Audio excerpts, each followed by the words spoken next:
yang menarik saat Presiden Prabowo pidato selama hampir setengah jam saya kira itu tidak ada satupun kata, frasa atau kalimat yang menyinggung soal 8 tuntutan tadi. Apa yang agak beririsan dengan keluarga Solo misalkan, nah itu nanti bisa dikaji dulu ya kans mereka ketika memang kursi wapres goyang ya dalam tanda petik genitnya ya kalau misal 2026 bisa kenapa harus nunggu 2009 jadi wapresnya Presiden Prabowo misalkan.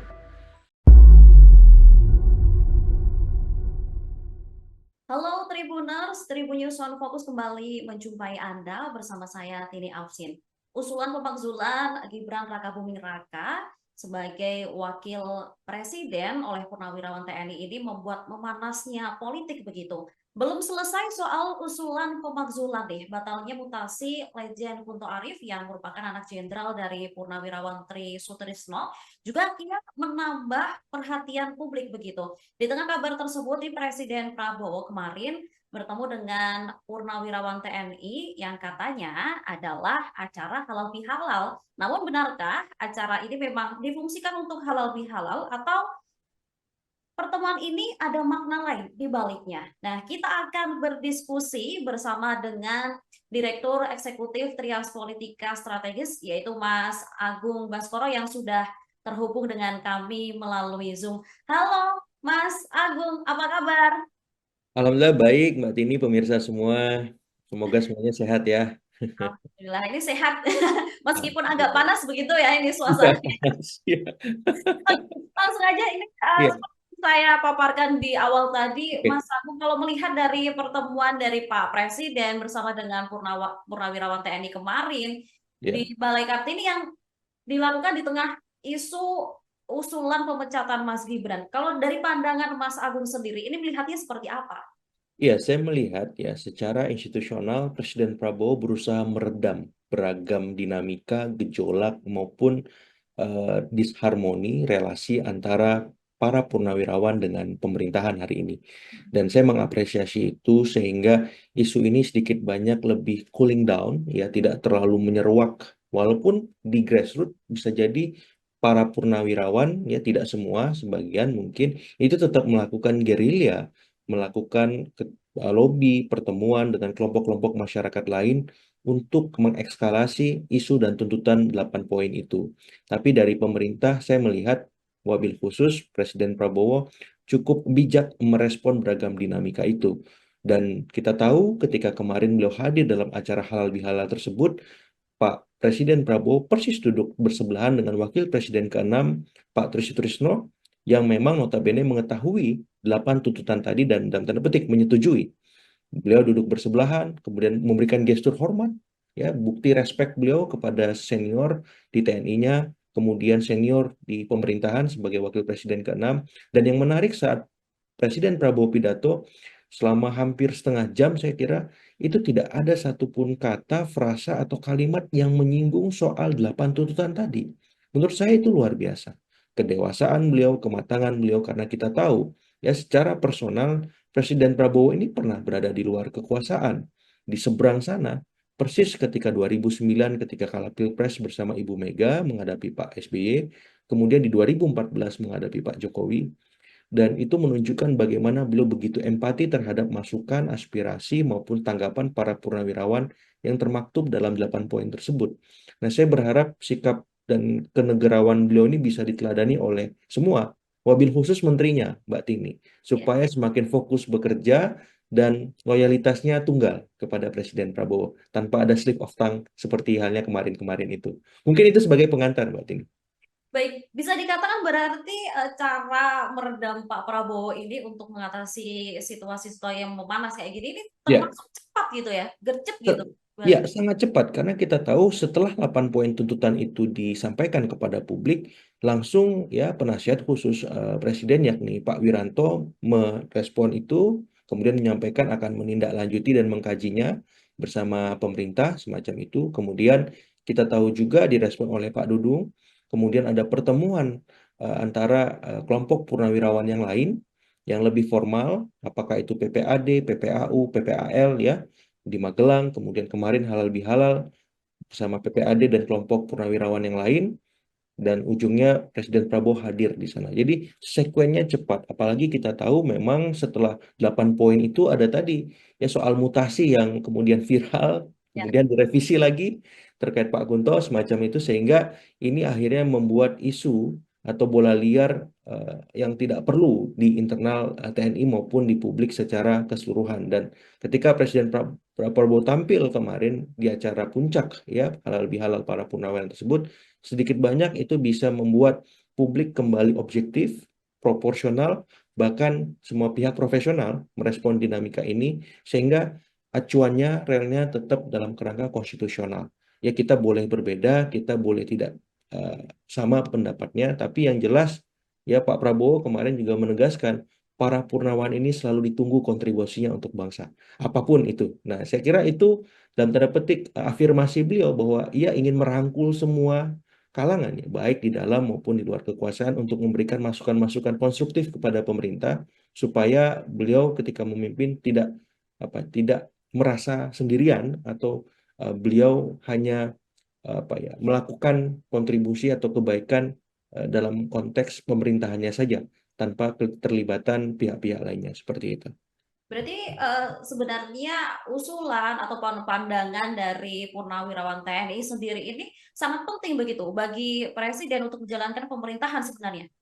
Iya, saya melihat dalam sisi itu mengingatkan ya Mbak ya, alarm politik kepada Presiden Prabowo ada situasi di mana eh, tidak bisa kita nafikan residu-residu Pilpres 2024 ataupun ekses pemerintahan Pak Jokowi mengemuka hari ini. Dan dengan diingatkan oleh para purnawirawan tersebut, minimal Pak Prabowo tahu arah perjuangan, arah pemerintahannya kemana. Bagaimana kemudian juga merespon eh, masukan-masukan tadi supaya pemerintahan beliau semakin lebih baik. Relasi beliau dengan para presiden yang lain juga semakin objektif. Dengan Pak Jokowi, dengan Pak SB, dengan Ibu Mega. Ya, jadi balancing of power itu terbentuk tanpa ada tendensi ke manapun supaya apa? Supaya harmoni stabilitas nasional terjaga. Nah, dalam konteks itulah saya kira masukan itu menjadi relevan. Tapi ketika masukan-masukan itu kemudian ditindaklanjuti di luar rel konstitusional, nah itu perlu kita cermati, kita kawal, dan kita harus hati-hati. Karena jangan sampai ini menjadi kontraproduktif juga. Dan efeknya bisa mengganggu stabilitas nasional. Dan kalau sudah tidak stabil bangsa kita secara politik, sosial, hukum, dan seterusnya, bagaimana mungkin kita membangun, apalagi mensejahterakan masyarakat seperti itu. Baik, baik. Berarti bisa saya gambarkan bahwa Ya, sebenarnya langkah cepat Pak Prabowo ini di ya, satu sisi sebenarnya ingin menyelamatkan Mas Gibran begitu dari tuntutan Purnawirawan, ya. tapi di satu sisi juga ingin merangkul TNI yang juga sangat dibutuhkan untuk Pak Prabowo ke depannya begitu ya, Mas. Betul, betul. Saya kira win-win solutionnya dari 8 itu bisa jadi ada beberapa tuntutan yang akan ditindaklanjuti. Tapi Hmm. beberapa tuntutan yang lain mungkin akan dikaji bahkan untuk sementara diendapkan dulu. Karena kan ini politik.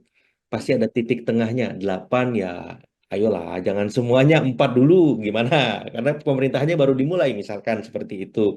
Atau ya satu dulu lah gitu karena saya banyak tantangan dari eksternal nih perang tarif kemudian ada ekses ekonomi di domestik semacam itu jadi hal-hal semacam itu kan perlu dikomunikasikan Mbak Tini supaya apa supaya tidak ada kesalahpahaman pun kalau ada perbedaan itu tetap dalam rel-rel yang tadi produktif ya konstruktif dan konstitusional seperti itu Oke, tapi kalau pertemuan ini memang ya bertujuan untuk meredamkan polemik pemakzulan Mas Gibran begitu. Apakah ya. cukup dengan pertemuan yang kemarin saja begitu? Apakah perlu adanya pertemuan lain yang lebih intensif begitu untuk kemudian dilakukan diskusi lagi begitu? Ya, saya kira perlu ya diskusi, dialog terus-menerus antara pemerintah dengan kelompok purnawirawan. Bahkan Mas Gibran pun dialog dengan para purnawirawan cukup bagus. Karena kemarin Mas Gibrannya nggak kelihatan, belum kelihatan ya di acara purnawirawan itu. Jadi saya mendorong kita lebih banyak berdialog, berdiskusi agar apa?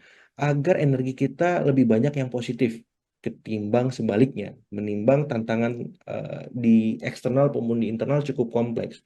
Daripada energi kita habis untuk hal-hal yang belum jelas ujungnya, minimal kita bisa membantu pemerintahan dalam bentuk tadi dialog, diskusi, ini solusinya apa, win-winnya sebagaimana supaya apa? Supaya stabilitas terjaga pun kalau ada perbedaan ya tetap dalam koridor-koridor yang produktif tadi. Jadi semakin sering kita dialog, semakin sering kita diskusi mengenal satu sama lain dari hati ke hati, saya merasa itu bisa menjadi solusi maupun apa ya, meredam beragam macam persepsi, sakwasangka, prasangka yang tidak perlu, yang pada akhirnya itu bisa membuat ya kohesi sosial politik baik di tingkat elit maupun di publik bisa kondusif, Mbak. Karena sekarang itu yang paling utama agar apapun aspirasinya bisa di follow up ya. Karena tuntutan purnawirawan yang 8 itu kan sebenarnya beberapa cukup apa ya, cukup positif. Saya mengapresiasi misalkan ada pengingatan soal proyek strategis nasional ya. Apakah itu di PIK 2, apakah itu di Rempang atau yang sejenis. Kemudian mengingatkan kita soal pengelolaan pertambangan, kemudian terkait merespon tenaga kerja asing. Ya, terus ada juga apa namanya? Mengkaji soal fungsi kepolisian agar fokus di Kamtipmas. Terus yang tidak lagi kontroversial itu soal mereshuffle menteri-menteri yang korupsi. Tapi kemudian ada beberapa yang agak beririsan dengan keluarga Solo misalkan. Nah, itu nanti bisa dikaji dulu. Apakah memang sudah tepat relevan dengan kebutuhan pemerintahan hari ini? Karena kan narasinya keberlanjutan. Kalau keberlanjutan ini kemudian dipenggal saat sekarang, saya khawatir lebih banyak eksesnya, mudaratnya ketimbang manfaatnya semacam itu. Ini kemarin kan kenapa alasan Purnawirawan untuk kemudian dimakzulkan Mas Gibran itu karena Ya, Mas Gibran dinilai belum cakap begitu selama menjabat Wapres selama 6 bulan ini begitu. Berarti sebenarnya Wapres Mas Gibran sendiri ikut merangkul sebenarnya, ikut berdiskusi dengan Purnawirawan agar bisa memperlihatkan, oh ini saya bisa bekerja. Sebenarnya harusnya seperti itu, Mas Agung. ya, kalau perdebatannya soal kinerja kan saya kira kita akan jelas arahnya kemana. Kita akan menguatkan Mas Gibran, membantu beliau. Ya, kalaupun ada hal yang belum kurang, belum mantap, belum maksimal ya kita perkuat gitu. Kita beri masukan-masukan terus. Jadi lebih substantif kalau memang arahnya kinerja. Tapi kan ini bukan itu. Saya melihat memakzulkan itu dalam konteks konstitusi kita berarti sudah ada pelanggaran yang dilakukan oleh Mas Gibran. Dan kalau sudah arahnya ke sana, maka ya harus ditelaah apa pelanggaran yang diyakini atau menjadi bukti para purnawirawan tadi. Karena menurut konstitusi kan ada beberapa itu, sesuai dengan pasal 7A ya Mbak ya, misalkan dia mengkhianati konstitusi, melakukan perbuatan tercela, atau berhalangan, mangkat, dan seterusnya. Jadi saya melihat apakah dalam item poin-poin tadi, itu Mas Gibran sudah ada yang masuk, ya misalkan perbuatan tercela, atau misalkan yang lain ya. Jadi itu bisa ditelaah oleh para purnawirawan tadi melibatkan misalkan seorang atau sekelompok penasihat hukum supaya produktif nih dan dikaji benar nggak. Nah, tapi kalau memang soal kinerja, ya sudah, kita nggak akan ke konstitusi. Karena kan di poin 1 tuntutan para purnawirawan tadi ada soal kembali ke Undang-Undang Dasar 45.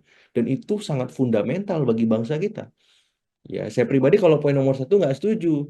Kalau kembali ke MPR lagi karena, wah repot nanti. Kalau semuanya tidak melibatkan rakyat, ya partisipasi menjadi eh, teramputasi. Nah, saya poin 1 nggak sepakat dalam konteks ini ya, seperti itu. Jadi kalau kita bahasannya poin ke-8 itu kan sangat mendasar dan fundamental. Tapi kalau misalkan soal kinerja, itu kan salah satu varian istilahnya eh, mendasar di pemerintahan, bukan konstitusi ya Mbak.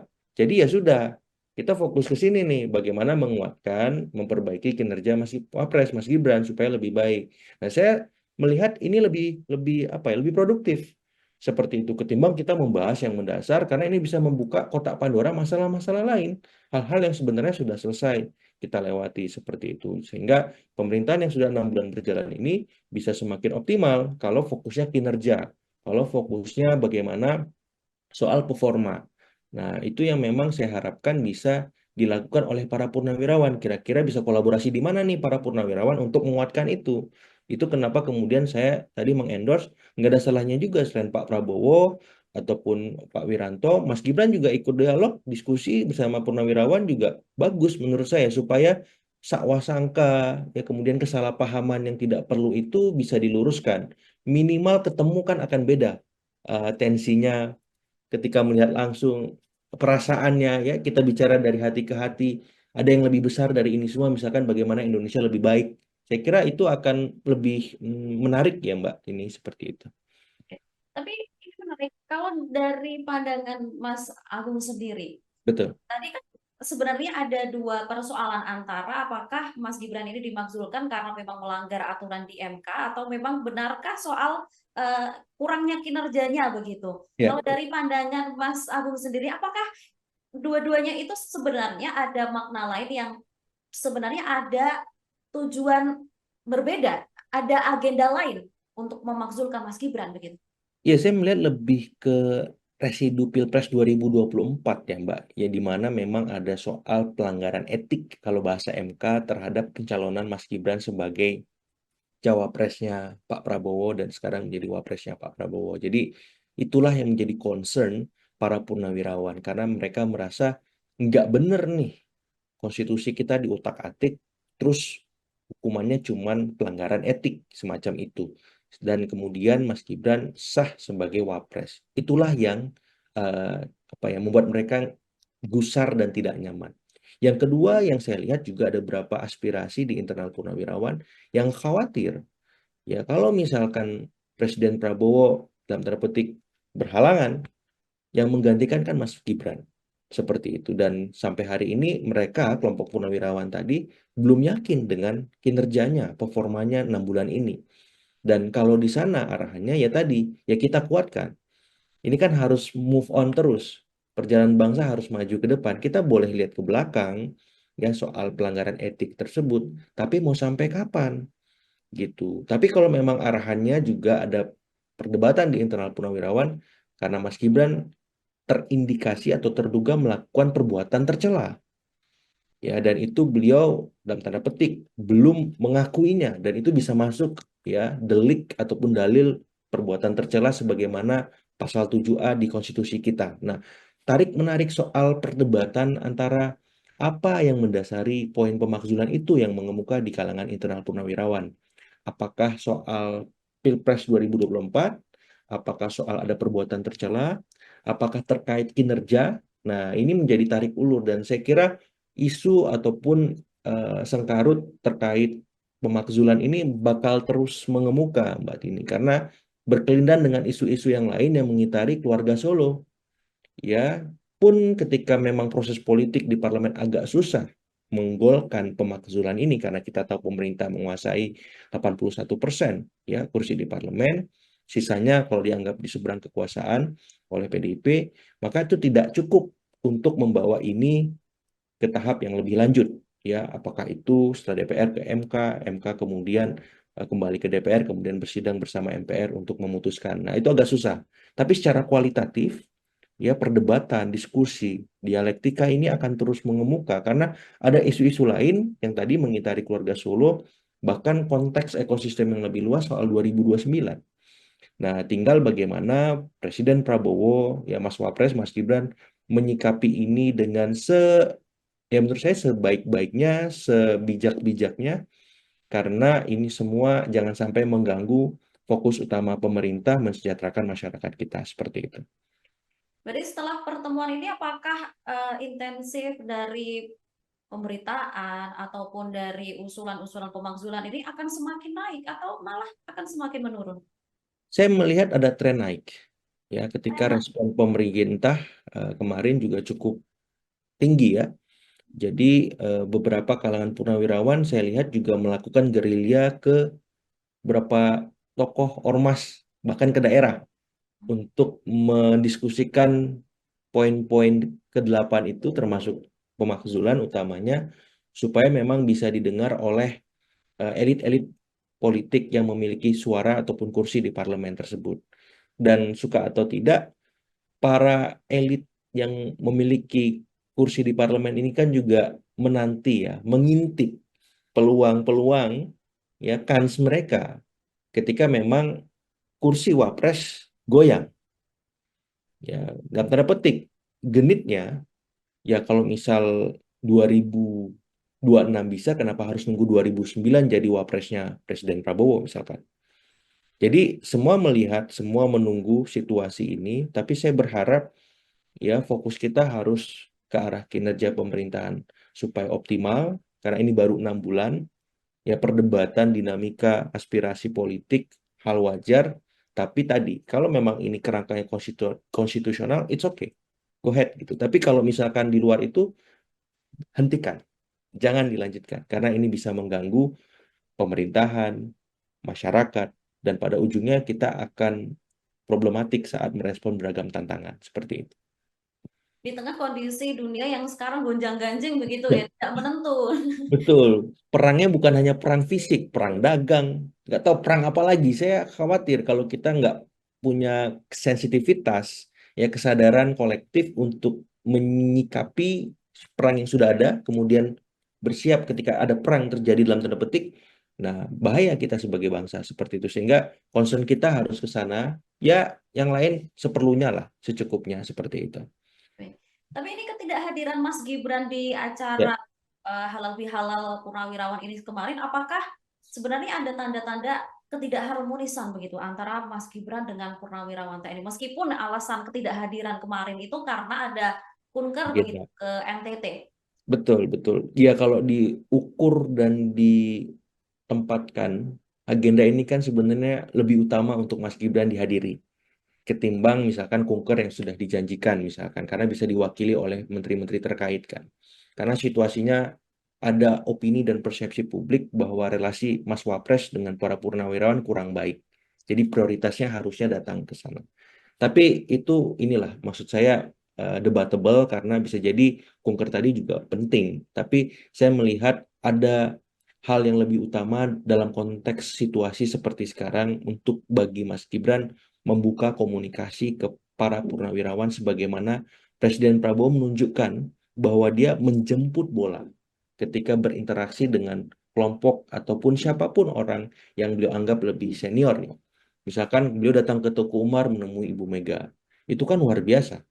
Ya, beliau datang ke Pak SBY, ke Cikeas, ke rumahnya untuk berdialog. Ke Pak Jokowi juga gitu, beliau ke Solo. Jadi ada inisiatif jemput bola ketika memang ada urgensi, beliau membutuhkan itu untuk memastikan pemerintahannya solid ke depan. Ya, nah Mas Gibran juga nggak ada masalah. Jemput bola, kunjungi Pak Tri Sutrisno. Itu kan positif. Tanya, apa Pak masukan untuk saya? Bagaimana baiknya ke depan? Supaya apa? Supaya dia objektif juga. Kenapa sih tuntutannya seperti itu?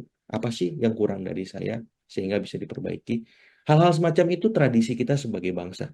Banyak diskusi, banyak dialog, banyak ketemu. Bahkan kemarin kan ada halal bihalal itu juga baik. Jadi saya melihat ke depan ya kalau memang Mas Gibran berkenan ya nggak ada salahnya itu dimulai dan itu juga diperagakan oleh ayah beliau Pak Jokowi ya sering berkunjung, sering dialog, sering mendengar dan saya kira ini teladan yang baik dari Presiden Prabowo, Pak Jokowi dan semua presiden lain supaya apa? Supaya pemerintahan ke depan semakin solid ya kokoh merespon tadi utamanya beragam dinamika masalah yang hari ini sedang membuka utamanya soal-soal ekonomi seperti itu, Mbak. Ini kemarin ada dua kubu kemudian soal pemakzulan. Ada yang mengusulkan pemakzulan termasuk Ya, dari Forum Purnawirawan Pak Tri Sutrisno itu sendiri. Setelah itu ada lagi yang mengusulkan untuk mengusulkan, maaf, untuk bersikap netral akhirnya dan mendukung pemerintah Pak Prabowo Gibran. Nah, ya, kalau Mas Agung melihat ini bagaimana? Apakah ada sebenarnya ada keretakan hubungan kemudian dari Purnawirawan TNI karena perbedaan pandangan ini sendiri? iya. Mestilah kelompok-kelompok purnawirawan tadi itu punya sikap sikap personal ya. Jadi ketika ada kelompok organisasi besar purnawirawan, otomatis individu-individunya punya sikap politik juga. Karena kita lihat pada Pilpres kemarin para purnawirawan menyebar ke tiga kubu capres ya. Sehingga wajar ketika memang saat pemerintah sudah terbentuk, Presiden Prabowo terpilih, para purnawirawan yang belum terakomodir tadi akhirnya memberikan suara dan tanggapannya di luar sistem politik kita. Seperti itu. Jadi saya menganggap perbedaan dan dinamika aspirasi, tuntutan itu hal yang lumrah dan wajar sebagai bagian untuk mendewasakan organisasi tersebut. Karena tidak mungkin, apalagi kelasnya purnawirawan ya, para jenderal. Ini para pemimpin-pemimpin pasukan, istilahnya semacam itu. Dikumpulkan jadi satu, kemudian ada pemimpinnya. Pastilah tidak semua sepakat, tidak semua sama pandangan-pandangannya. Dan saya kira di situ kedewasaan kita diuji apakah kita sebagai bangsa, sebagai individu, sebagai kelompok memang sudah matang atau belum dalam berdemokrasi. Karena demokrasi itu ya tadi mencari titik tengah, mencari konsensus, mencari win-win solution dari perbedaan-perbedaan yang ada sehingga fokus utamanya bukan di perbedaan itu, tapi bagaimana kita melangkah dengan tujuan lebih besar supaya apa? Supaya fungsi organisasi purnawirawan tadi dirasakan oleh semua anggota. Fungsi kita berbangsa, bernegara dirasakan oleh semua masyarakat. Ilustrasi sederhananya seperti itu, Mbak. Ini tapi yang menarik adalah komentar Pak Ya, Luhut, katanya orang-orang yang mengusulkan pemakzulan ini adalah kampungan gitu. gabungan ya. Kampungan. Ya, Nah, saya ya, bahkan ya, sebenarnya gaya dari Pak Luhut sendiri kan biasanya Pak Luhut emang belak-belakan gitu ya, selalu. betul, betul, betul. Nah, kalau Mas Agung sendiri melihat ini seperti apa? Apakah ya memang gayanya Pak Luhut aja nih sebenarnya kayak gitu? Ya, ya. Ya, statement beliau ini kan sering saya dengar kata-kata kampungan ya. Jadi menurut saya lebih baik dihindari dalam situasi yang sensitif seperti sekarang. Apalagi Presiden Prabowo sudah mengingatkan kepada para menterinya, jajarannya untuk lebih bijak, lebih hati-hati, lebih baik dalam berkomunikasi kepada publik. Karena komunikasi yang baik itu akhirnya sama pentingnya dengan kinerja yang baik. Jadi respon Pak Luhut ya anggap saja eh, apa kalau saya ungkapkan bagian dari dinamika itu sendiri. Ya gaya komunikasi beliau begitu apa adanya, tapi yang jelas apa kita harus lebih baiklah dalam berbicara di depan publik apalagi ini di kalangan purnawirawan ya kolega beliau. Jadi ya tiru saja sikap respeknya Pak Prabowo kepada para purnawirawan. Saya kira dinamika sekeras dan se ekstrim apapun bisa dengan dengan baik diselesaikan, bisa dengan optimal dicari solusi-solusi yang pas seperti itu. Kalau dari situasi atau sikap dari Pak Prabowo sendiri, Ya. seharusnya bagaimana kemudian sikap Pak Prabowo maupun pemerintah agar usulan pemakzulan Mas Gibran ini sendiri kemudian tidak menjadi bola liar, kemudian memanas, digoreng di mana-mana. Sebenarnya harusnya seperti apa sikap dari Pak Ya, Prabowo dan pemerintah sendiri, Mas ya. Agung? Ya, jadi kalau saya melihat apa yang dilakukan oleh Presiden Prabowo dengan hadir di acara Halal Bihalal kemarin itu sudah satu terobosan untuk merespon ataupun meredam dinamika yang sedang mengemuka. Dan tidak ada salahnya juga beliau menerima ataupun datang ke acara para purnawirawan yang berbeda sikap dengan kelompok purnawirawan dalam organisasi formal kemarin ya PPAD semacam itu. Jadi nggak apa-apa beliau terima satu dua tiga delegasi yang mewakili kelompok purnawirawan yang berbeda sikapnya yang mengajukan 8 poin tuntutan itu untuk didengar langsung, untuk dikaji ya supaya arahnya jelas. Yang kedua yang bisa beliau lakukan juga ya tadi mendorong Mas Gibran untuk berkomunikasi juga dengan para purnawirawan itu supaya ada apa ya ya kesepahaman lah minimal apa ya jelas kira-kira apa yang dipersoalkan dan kira-kira ada nggak solusinya supaya tuntutan itu punya muara yang jelas dan tidak sekedar tuntutan semacam itu. Nah, yang ketiga, saya berharap pemerintahan Presiden Prabowo, menteri-menterinya wabil khusus, merespon dan menindaklanjuti tuntutan-tuntutan lain yang disuarakan oleh para purnawirawan itu. Setidaknya ini bisa menjadi obat ataupun menghibur ya rasa kecewa, rasa ketidaknyamanan mereka. Dari 8 itu kira-kira misalkan menteri mana yang fokus soal proyek strategis nasional di PIK 2 maupun misalkan di Rempang. Menteri mana tuh misalkan? Menteri ATR, Menteri Investasi, Menteri apa? Ya sudah, kalau memang tidak sesuai peruntukan, tidak atau melanggar ataupun memang sudah tepat, gimana caranya supaya itu ditindaklanjuti, supaya para purnawirawan ini juga melihat ada progres. Ya, atau misalkan poin soal Polri kembali ke fungsi Kamtibmas. Ya sudah, ini bisa ditindaklanjuti oleh Menteri Pertahanan misalkan atau Menteri Dalam Negeri ya karena diminta menjadi bagian itu. Nah, supaya apa? Supaya para purnawan ini juga melihat, oh ini ada yang ditindaklanjuti loh. Nah, yuk kita kawal yang ini. Nah, yang lain kita kaji dulu nih. Semacam itu. Sehingga itu bisa membuat ya respon terhadap masukan tadi aspirasi tersebut memang punya arahan yang jelas, Mbak. Tidak kemana-mana. Dari 8 fokus ke 8 aja. Kan jadi kontraproduktif. Padahal 1 sampai 7 itu juga penting. Ya, sama juga poin ke-8. Tapi kalau misalkan arahnya ke-8, ini kan terlihat tendensius. Dan saya tidak ingin energi kita habis soal menaikkan orang, menurunkan orang, kemudian nanti gitu lagi balik. Padahal ini ada kerjaan yang harus diselesaikan, masalah yang harus dicari solusinya, seperti itu. Setelah adanya pertemuan ini, masih perlukah begitu ada pernyataan sikap baik dari Istana maupun dari Purnawirawan TNI, Mas Agung?